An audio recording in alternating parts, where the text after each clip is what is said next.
Hey, talking to myself. Welcome to the podcast. I know that you gon' feel Dave Sands the second, talking movies and gaming, even anime. Yeah, I might just go Super Saiyan. 242, the Bahamas, we gon' rep. Don't be anxious about nothing. Philippians 4:6. Sharing about my life, sharing about God's truth. Always keep it real when I'm talking to myself. Let's go. Mic check, 1, 2, 3. Ladies and gentlemen, welcome back to another episode of the Talking to Myself podcast with your host with the very most, Dave Sands Numero Dos. We are back, man. What? I cannot believe it. It feels like it's been years, but it's literally been a week. But within that week, so much has happened. So much has, I wouldn't even say changed, just so much, right? Episode 16 is here. I cannot believe it. I do not remember what 16 is in Spanish. Is it 16 in, I'm going to look it up. 16 in Spanish. It is dieciséis. We are on dieciséis, episode 16. So hi, I am very excited to have this microphone in my hand and excited to talk with all of you whenever you are listening to this throughout your day. I'm excited again to this episode. We have another exciting one for you. This is the episode after Jesus March 2.0.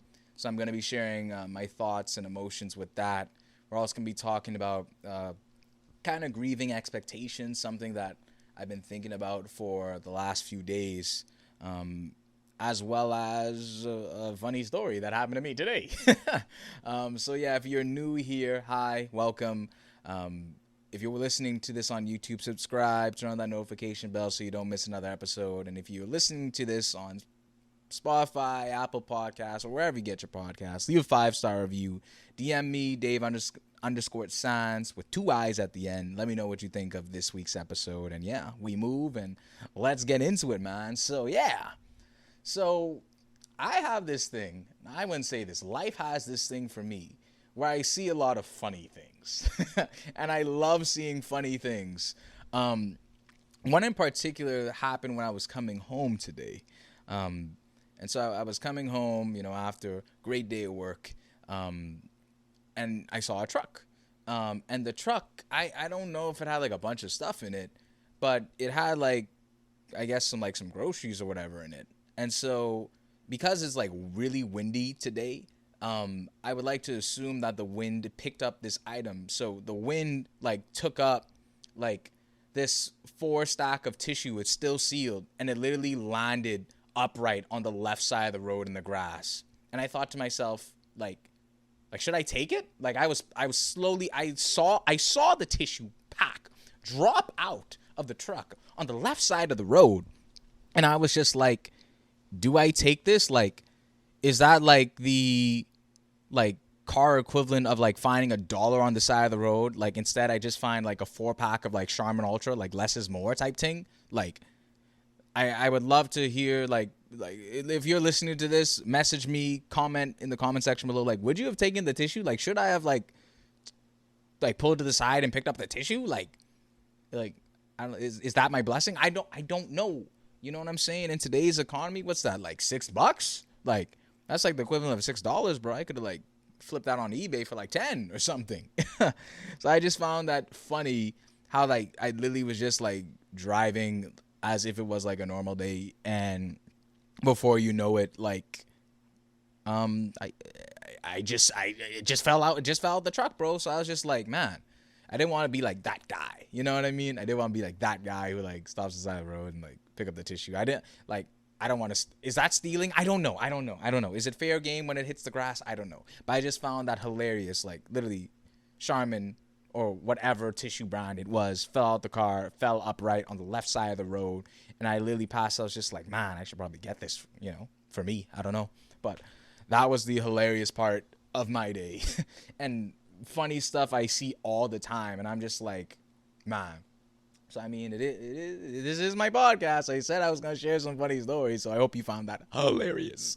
Because I did. I was just man, I guess less is more. I'll stop. No, I won't. But no. Yeah, that was just a interesting part of my day.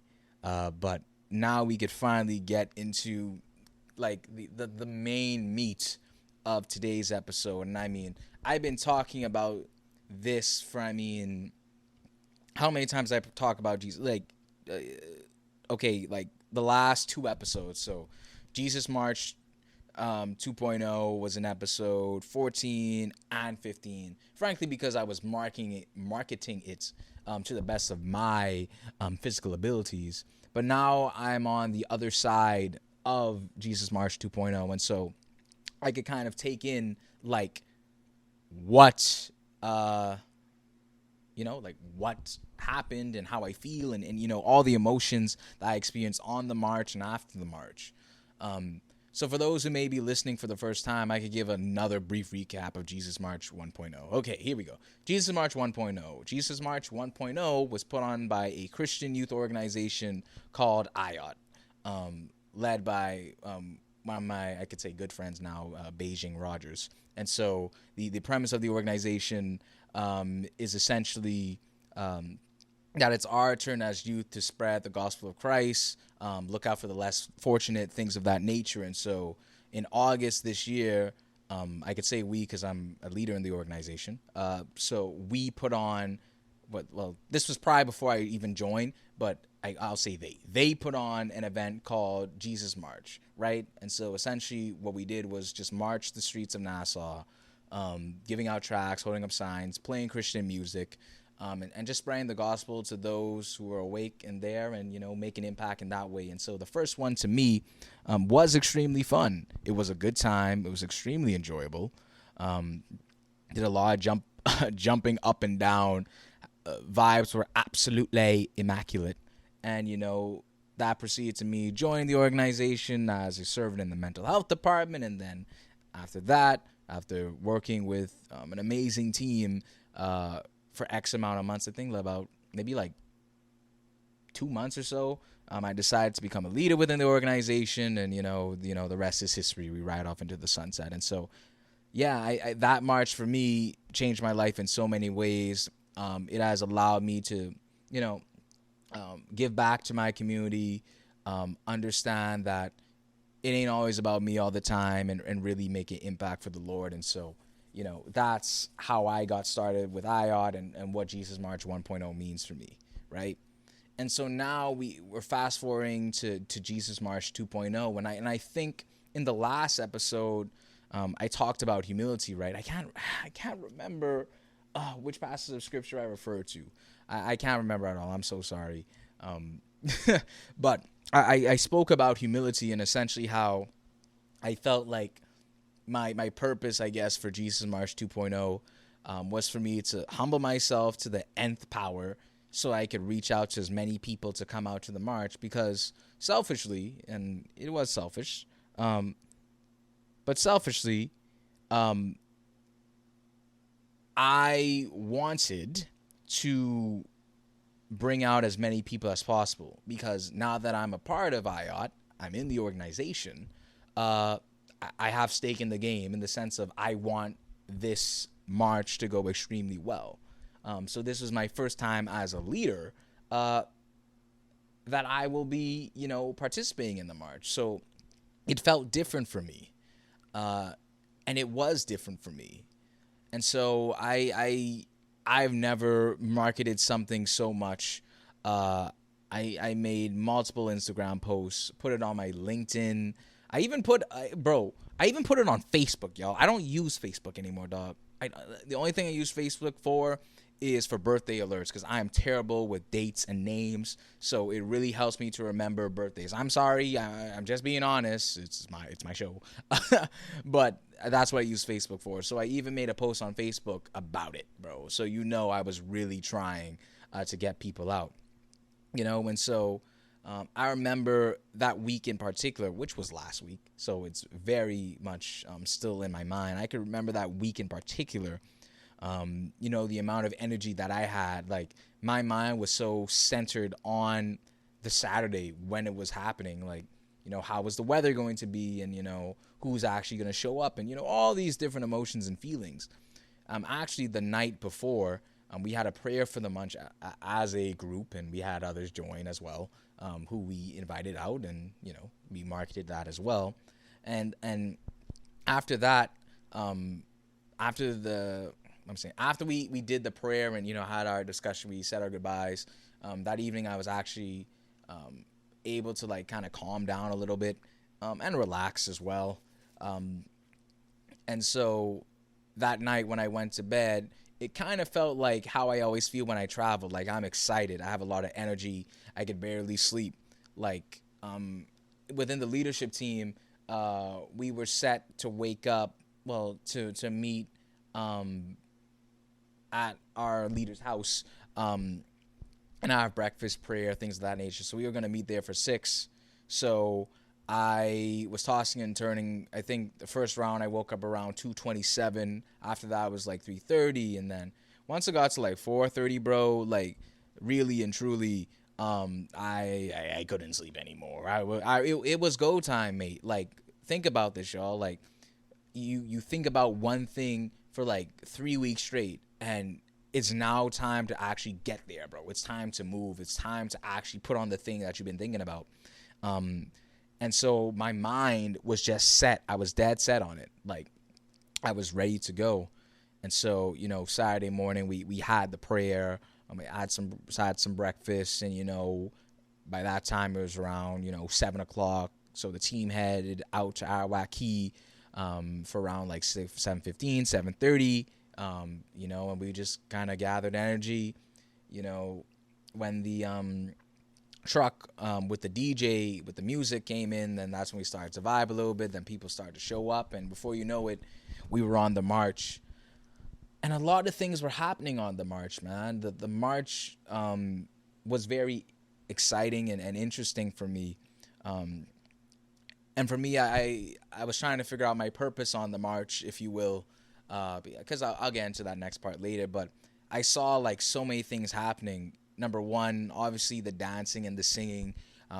When all the great songs came on, I saw people running up, talking to tourists and locals, just spreading tracts. And I don't know what the particulars, what they said, but, probably just spreading the good news of Christ. Even myself, I found myself kind of sprinting 1 or 2 times to give out a track here or there. I think... like my most memorable sprint would probably be like the first bridge, if you know your Bahama land, the first bridge to PI.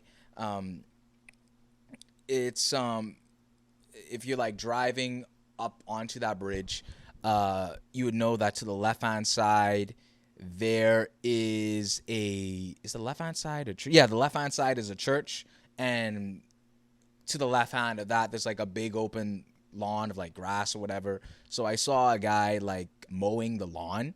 And so I took a track, and hey, this is why I run. I sprinted to him. I gave him a track. I said, God is good. God bless. That type of thing. And yeah, I that's all I did. I have to get better at that.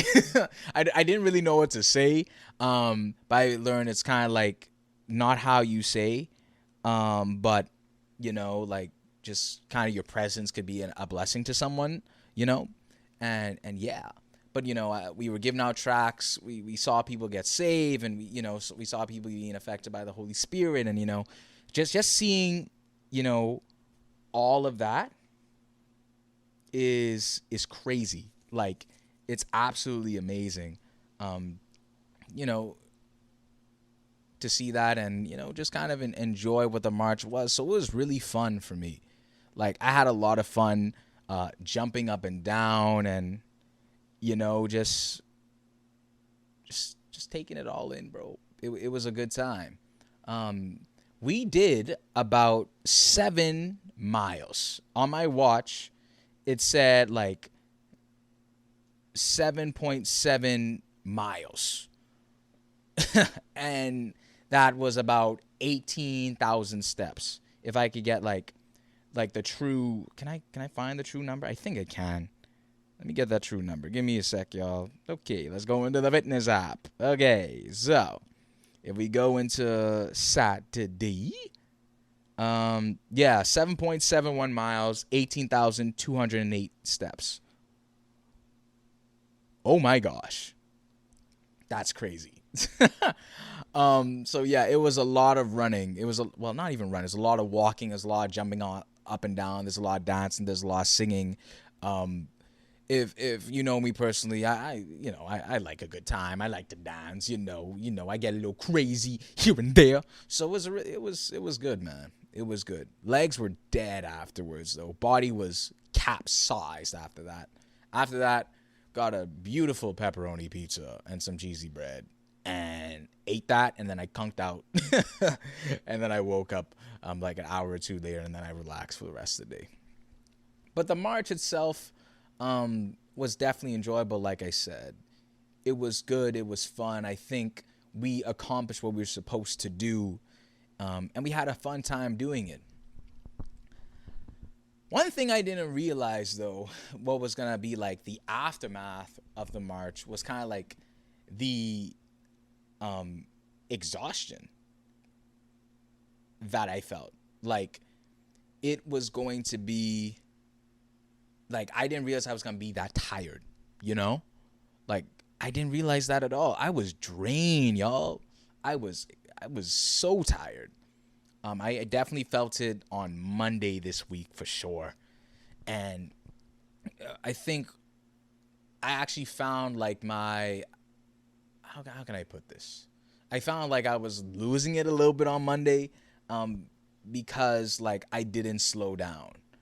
I have been going for such a long period of time. When I say going, I mean like, okay, I've been doing this show, and I've been, more involved in IOT as a leader, and, I've, tried to, put my best foot forward in everything I do. So I was really just going for weeks on end with no real idea of when I was going to slow down. And I found myself, like, kind of breaking on Monday because it felt like my world was coming down. I was like, oh my gosh, I have to balance out, the personal life, the work life, the IOT life, the podcast life, the friendship life, the gamer life, all these different hats that I hold. I was just like, oh my gosh, I'm very overwhelmed right now. And I haven't felt like that in a very long time, which is a good thing. That means that life was balanced for me at some point. But then I found myself on Monday, I was just like, man, this feels like a lot, right? And so I realized that I had to put in place a lot of rest days. I really didn't have, I didn't have a lot of rest days for the last, I don't know, maybe a couple of weeks or so. Because I love my routine. I love having a schedule. I love following that schedule. Frankly, it just makes my days go by quicker because I know what I'm doing. Like, for example, I eat one type of breakfast throughout the week. I eat, non-sponsored by the way, but hey, Quakers, if you're listening, hi. I eat Quakers maple brown sugar oatmeal every day. Every day. 2 packets. Throw some water in there. Put that thing for 2 minutes and 30 seconds, depending on the microwave power, and you got your breakfast. Right? And I've been doing that routine ever since I found out that Quakers is healthy, right? For me, And so I say that to say I enjoy a routine. I enjoy doing the same thing over and over. People may get tired of that over time. For me, I thrive in that. I love doing the same thing over. Yes, keep it the same. No, do not change, which makes it difficult for me to accept change. I know that. But it just helps me to understand how a day is supposed to go. But I say all that to say is now going into like this month and, kind of almost finishing up this year, I realized that I have to get, or rather implement, rest. have to implement that, right? Or else I'm going to burn out, and I didn't realize that I was feeling burnout until Monday. So I've taken a lot of rest this week, just been taking time for me and the mind, slowing down, gradually gaining energy. Not saying I'm not gonna still be doing stuff I want to do, but understanding that I need to implement more rest days throughout my week, so I could not crash. So that's what we're gonna do. That's what I'm going to be doing, frankly, for the rest of the year, and kind of implement that for me, so that I can continue to do the things that I love. And so yeah, Jesus March 2.0 was really good. But I kind of want to get into, I guess, another side that I didn't realize I was going to experience from the march. And that is grieving my own expectations of the march. When you think of grieving, obviously you think of, someone passing away, and of course that is the correct context for it. But if some of you know that I sometimes attend Kemp Road Ministries, which is led by Dr. David Allen. And in there, we have confidentiality in there, so I'm not going to share anybody's like personal stories or whatever. But one thing we always kind of talk about is the importance of, grieving, right? In order to love, you must grieve. And I didn't really, I understood it for sure, but I didn't really experience that personally until I guess now. And so in order for me to get back, I would like to say not really to the love in a way, I guess to the love in a way, but more to the sense of me being happy, or me getting back to the joy, if you will. I have to grieve the expectations that I had for the march. What do I mean by that? So if it were up to me, I would have everybody who's listening to the show, plus the rest of the country of the Bahamas, all islands, all 700, come out to the march. Because I put so much energy and time into it, I invested a lot of my mental energy, kind of like pouring out into others, saying, hey, come out to this thing, man. It's going to be a vibe. It's going to be fun, putting out the photos, and even making like a lot of personal videos that I wasn't even required to make, so I put a lot of mental skin in the game, if you will. And I didn't really get that back, in the sense of I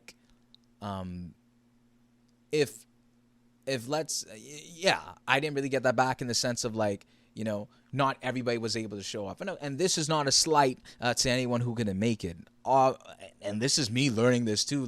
Things happen, bro. Life happens. We all have our own obligations. We all have our own responsibilities. Look, I even had to switch up my week this week because I needed rest, So I totally understand. So things need to shift. Things have to change. But I didn't really understand that until I kind of was understanding it for me. But yeah, I wanted every single person to come out who I invited, and gratefully I saw a few of y'all out there, so that was a blessing as well. But I was really out there. Steph Curry in shooting shot of the Jesus March messages into multiple DMs, but not everyone could make it out, right? And so at first I found myself, I was okay. I was just I hope that they come out to the next one. I hope that even though they weren't able to make it out, maybe I passed on rather a seed to them, hey, what is IOUT, what is the Jesus March, all these different things. But y'all, I remember I had a dream Sunday evening. I don't know why I remember it so vividly, but it was just for some reason, I think I had baseball tickets, maybe because, the Lakers lost the game that evening, and I stayed up and I was very depressed after that because I was just yay Lakers, whatever. But yeah, I dreamed about, I guess, a sports team, and I had these tickets that I was supposed to sell, but I didn't wasn't able to sell the tickets, and so not many people could come out, and et cetera, et cetera, et cetera, right? And so I remember waking up, I was just like, oh, I have some anger that I didn't even know I had. I promise you, I had no anger on Saturday, none on Sunday. But as soon as I woke up from that dream and the alarm went off, I was like, okay, I'm frustrated. Okay, I'm angry. Okay, I'm disappointed right now, dude. I am. And I didn't know that I was going to be that upset or frustrated. I didn't know. And I think it's, like I said earlier, it's really because I just felt so drained. I did feel empty. I did feel exhausted. I did feel like, in some ways, that I wasted my time, if you will. And so that was really hard for me to kind of swallow, because I felt betrayed. And so I really sat with that on Monday. Like, I remember, like, I didn't have as much energy as I did. I had to tell my friends, like, bro, I'm kind of upset. Thankfully, I'm blessed with many safe spaces in my life where I could share how I feel. But I did feel drained. And shout out to my friends who I kind of shared that with, and how disappointed I did feel, right? But I think what allowed me to, to get past that grief, if you will, is that I just had to let it happen. I had to sit in that emotion, not like marinate in it and like feel more angry, but I had to let the emotion pass. Like, I had to understand, like, okay, I am disappointed. I am frustrated. I'm not happy right now, and I need to let that out, whether that be me ranting to my friends or me even like crying if I needed to cry, whatever thing I had to do to get that emotion out, that's what I needed to do. And I did. I was able to let go of my expectations for the Jesus March.